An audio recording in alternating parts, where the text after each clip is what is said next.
My name is Jack Davis. I'm the design director at 745 Studios. From the beginning of development, story has been very important to us in the game. We wanted to make much more than a performance game. We wanted to establish a world and a brand that people could get immersed in and learn its history and its characters, and after playing the game, want to learn much more about the world. The story is very important as you're playing through the game, as you're playing through the adventure mode, which is called Unite the Clans. What you're doing in the gameplay is directly tied to how you're affecting the world and how you're bringing the world together. The premise behind Ohm is that what if there was this world very similar to our own, but in addition to this emotional power, music had a real physical power, that people could use music to manipulate the environment, to change nature or alter the weather or enhance your own physical or mental abilities.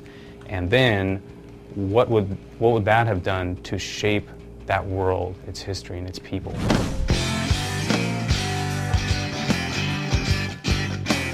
The people in this world who can manipulate mojo are called rockers. And so a rocker is not just, hey, someone who rocks, who plays music. It's actually a title. And rockers are agents of these musical clans who serve their frontman, who serve their clan with the power of music.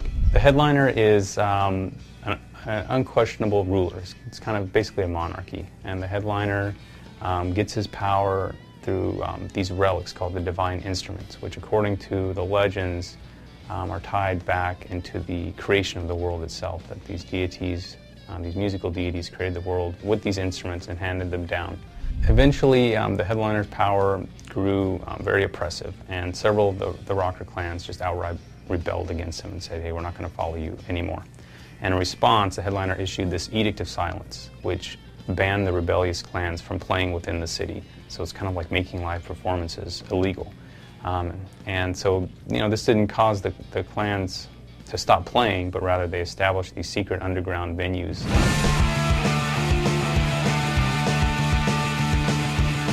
All the venues in the game have this very different underground, secretive kind of feel to them. At the start of the game, a new headliner, Martin Rothschild, has just taken the reins of power, and he is even he's even more oppressive and more dangerous than any headliner that's come before him. And the world is in the worst state of chaos and disharmony than it's ever been in. The rebel clans have risen up against him. They've been banned from playing in the city. It seems like just everything's gonna break out into all-out chaos. And as the player, your quest is to step in and help unite the people of the world, the rebellious clans, and see what can be done about this headliner if he can be stopped.